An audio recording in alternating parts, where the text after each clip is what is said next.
വയനാട് ചെതലയത്ത് കടുവ പശുവിനെ ആക്രമിച്ചുവെന്ന് പരാതി. പടിപ്പൂര നാരായണന്റെ പശുവിനെയാണ് ആക്രമിച്ചത്. ആക്രമണത്തിൽ പശുവിന് പരിക്കേറ്റു. അതിനിടെ വയനാട് തരുവണിയിൽ കരടി ഓടുന്ന ദൃശ്യങ്ങൾ പുറത്തുവന്നതോടെ വനംവകുപ്പ് പരിശോധന ഊർജിതമാക്കിയിട്ടുണ്ട്.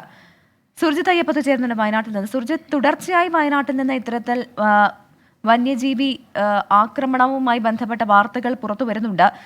നിലവിൽ റിപ്പോർട്ട് ചെയ്യപ്പെടുന്നത് അവിടെ കടുവയുടെ ആക്രമണം ഉണ്ട് എന്നുള്ളതാണ്.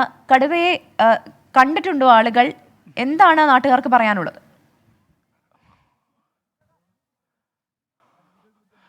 പ്രവിത, ഞാനിപ്പോൾ നിൽക്കുന്നത് ഈ തരുവണ, അതായത് വെള്ളമുണ്ട പഞ്ചായത്തിലെ തരുവണയ്ക്കടുത്തുള്ള ഈ കരിങ്ങാലി എന്ന് പറയുന്ന പ്രദേശത്താണ്. ഇവിടെ ഇപ്പോൾ കരടി അല്പസമയം മുമ്പ് ഈ കണ്ണിൻ്റെ മുമ്പിലൂടെ പാഞ്ഞ ആ ഒരു ദൃശ്യത്തിന് സാക്ഷിയായ ഒരാളാണ് ഞാൻ. ഈ നാട്ടുകാരും സാക്ഷിയായ ആളുകളാണ്. ഇവിടെ എല്ലാം തന്നെ വനംവകുപ്പ് പരിശോധന നടത്തുകയാണ്. ആ പ്രദേശത്ത് ഇപ്പോൾ കാണുന്ന ദൃശ്യത്തിൽ കാണുന്ന വയലിനോട് ചേർന്നുള്ള പ്രദേശത്ത് അതിനകത്ത് കരടിയുണ്ട്. കരടി അവിടെ ഏറെ നേരമായി ഒരു കാട് പിടിച്ച് കിടക്കുന്ന പ്രദേശം. ആ പ്രദേശത്ത് വനംവകുപ്പ് ഉദ്യോഗസ്ഥർ പരിശോധന നടത്തുകയായിരുന്നു.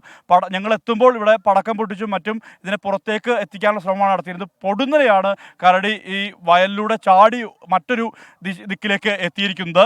ഇവിടേക്ക് എത്തിയ ആ ദൃശ്യത്തിന് പലരും, ഇവിടെയുള്ള ആളുകളെല്ലാം തന്നെ സാക്ഷിയായ ആളുകളാണ്. ഈ മേഖലയിലുള്ള ആളുകളെല്ലാം തന്നെ അതിന് സാക്ഷിയായ ആളുകളാണ്. ചേട്ടാ, ഇവിടെയുള്ള ആളല്ലേ? ഇത് കണ്ടില്ലേ? അത് കണ്ടില്ലേ? കണ്ട് ചാടി വരുന്നത്, കാടുകളൊക്കെ ചാടി വരുന്നത്.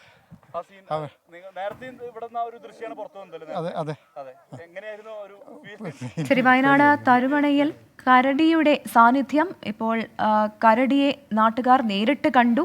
അതുമായി ബന്ധപ്പെട്ട വിവരങ്ങളാണ് സുർജിത് അയ്യപ്പത്ത് നൽകിയത്. അതേസമയം തന്നെ ചെതലയത്ത് കടുവ പശുവിനെ ആക്രമിച്ചുവെന്ന പരാതിയും വരുന്നുണ്ട്. പടിപ്പുര നാരായണന്റെ പശുവിനെയാണ് കടുവയെ ആക്രമിച്ചത് എന്നാണ് പരാതി.